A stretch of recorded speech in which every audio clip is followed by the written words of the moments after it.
Hello everyone and welcome to the channel. I'm Emmanuel, I'm an Airbus pilot, and today let's have a look at the brand new WINWING AGP and the WINWING ECAM panels, both of which have currently been provided to me by WINWING, so thank you very much for that.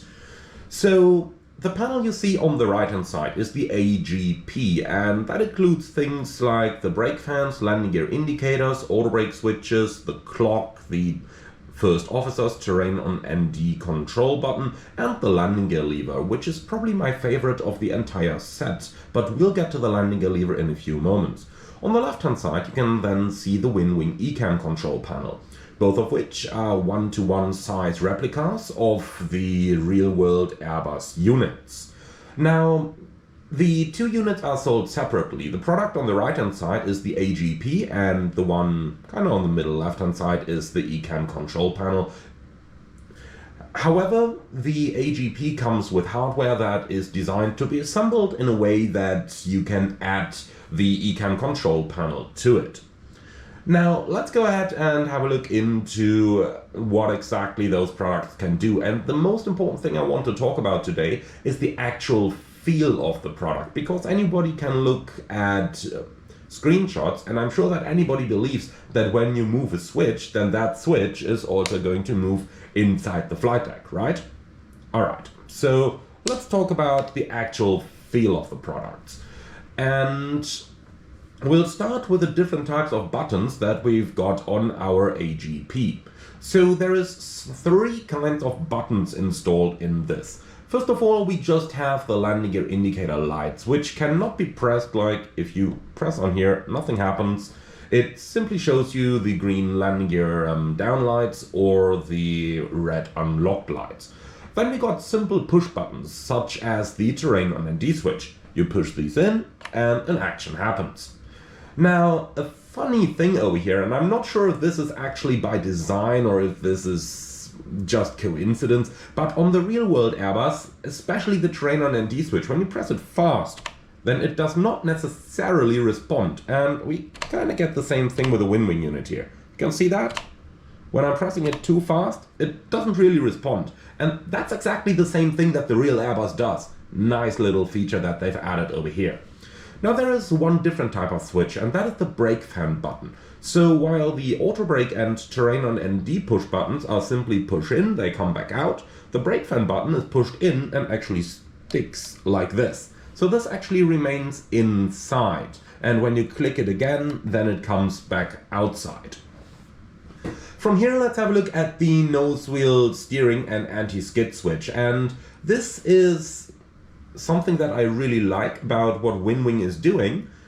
You know, with a lot of flight sim hardware panels, you simply get up and down switches, but that's not how many of these switches work in the real world. In the real world, a lot of those switches are guarded so that you cannot accidentally move them, and that is the case for the anti-skid nose wheel steering switch as well. You can see if I'm just pressing down on it, nothing happens. Instead, to move it properly, you need to pull it out, and then you can move it down, just like this. And obviously you can see the Airbus response in the background straight away. Now the same also applies to the landing gear lever, but we'll get to that in a few moments.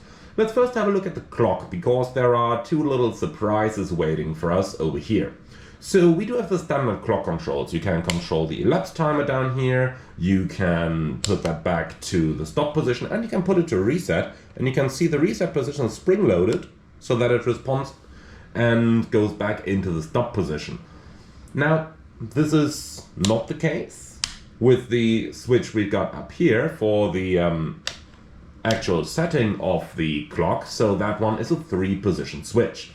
Then we have three more, and those are the chrono, reset, and the set switch. And those, of course, do what they are supposed to do. You press the button and then the timer starts running, press it again, it stops, press the reset button and resets. But those can also be turned left and right. And that provides you the ability to just add something that you may like to those switches. Whatever that may be in your simulator that you do appreciate to have. The real-world units, by the way, cannot be turned left and right, with the exception of the date switch down here. So let's just have a look at how the date switch works. You put the clock into GPS and it just shows you the time from the GPS. However, when you put it into the internal clock, then you've got an aircraft's internal clock attached to it. Now let's go ahead and change that internal time here. When we go to the set switch down here, you can see now it's blinking on the minutes. Now I can turn the set switch for the date. And you can see that way I can change my time. When I press that switch, then I can change between hours and minutes, and that way I can simply change whatever I want to have. Then go back into the internal position, and suddenly you got that new time set down here. Why is that an important function to have? Because of GPS jamming. Imagine you were using the GPS time, but due to a jamming signal, suddenly the time is wrong. That could seriously mess up your aircraft. For this reason, that's why we switch it into the internal position when we expect to encounter GPS jamming. Now let's have a look at another nice feature that comes with the aircraft's panel, and that is the landing gear lever. So for that, we are going to just move over here and have a look at the landing gear lever. Now, the landing gear lever is not a simple up and down switch like it is with many other panels. For example, when I look over here at my Honeycomb unit, then yeah, this just moves up and down. Not so with the WINWING unit. You can see if I'm trying to move this up, there's a lock over here. I cannot do this. So in order to be able to move this up, I need to first pull it out, and then I can move it up. And then it latches on the top over here. The very same also applies into the other direction, where I gotta pull it up in order to be able to move it down. And that's quite an interesting functionality, which I'm really happy that they've replicated. Now from here, let's go on and have a look into how the unit itself is built. And this is something worth mentioning. So you can see on the side over here, that is what it looks like from the side. And you can see that the landing gear lever itself basically includes a little axis down here, which the simulator can actually recognize.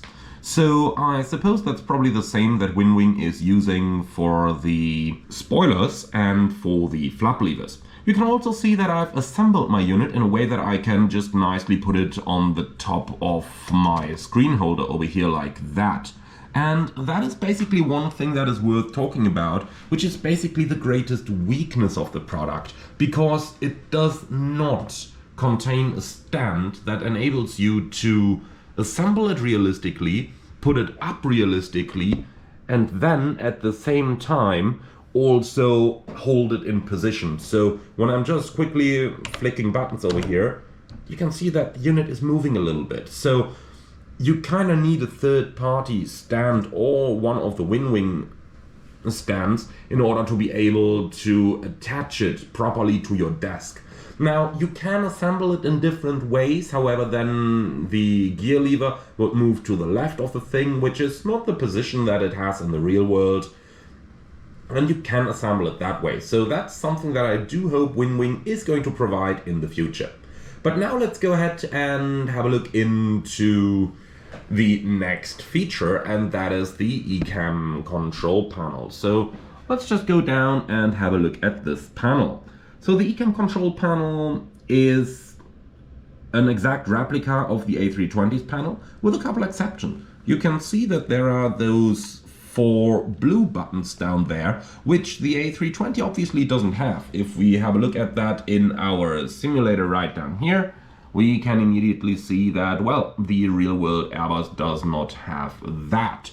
Now, those buttons are a little bit of a compromise, and they do offer you the ability to add additional buttons. For example, the buttons to navigate the checklists on the Airbus A380 could be attached to there, or the additional buttons that widebody Airbuses such as the A330 and A340 have. Now, the ECAM control panel itself is fully interactive. If I go ahead and turn the anti-skid and nose wheel steering switch off over here, and we get an ECAM alert, then you can see that obviously the clear button immediately lights up so that we can see which buttons are active or should be pressed. Now the status page comes into view as well, and we can clear that as well.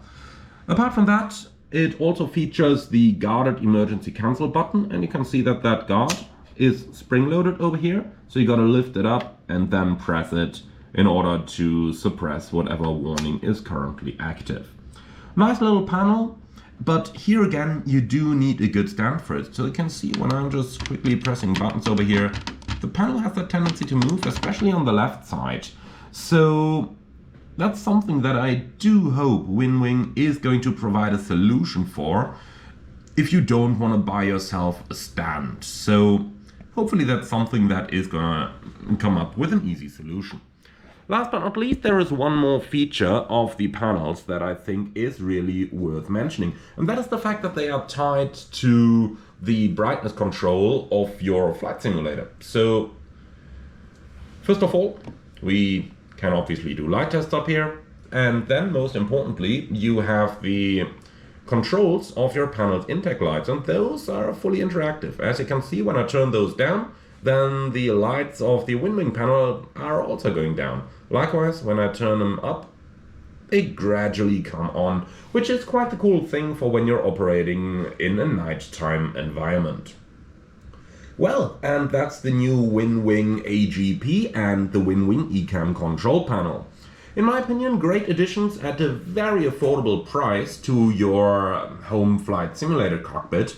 You gotta find a way to attach them properly to your simulator's desk and to your simulator setup, but nonetheless, I think if you are interested in adding hardware to your flight simulator experience, then that should not be too much of a challenge, should it? In any case, that's going to be everything that I can provide you today. I will link the products in the video description below, so if you're interested, be sure to go and check them out. Thank you very much for watching. As always, like, comment and subscribe, and now I'm really looking forward to your feedback on the brand new WINWING AGP and ECAM control panels. Thank you very much for watching, and see you all again on the next one.